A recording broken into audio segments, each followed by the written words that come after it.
This is how we think things could be better.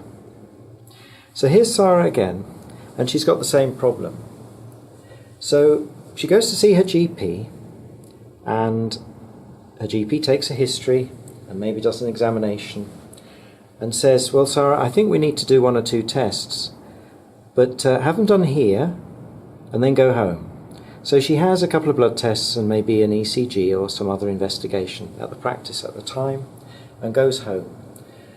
And what the GP said to her is, I'm going to ask the question of cases about what is the best thing to find out the answer to your question.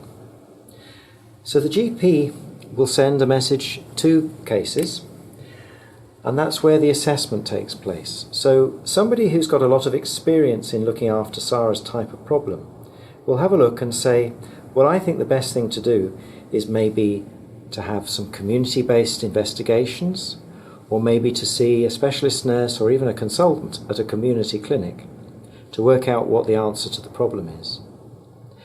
What the GP will get is some advice and guidance about what to do next. And the great thing about that is that every time that GP is getting that message back, it's reminding the GP about how to solve the problem the same way the next time.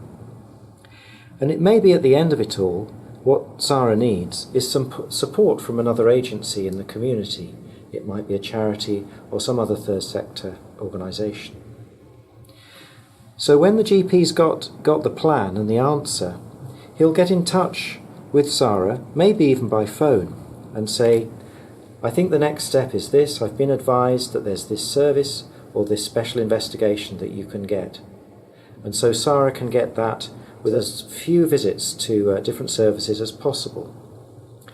But in the end, if what she really needs is some world-class treatment in a hospital setting, then that's the answer to the question, and she gets there with as little trouble as possible.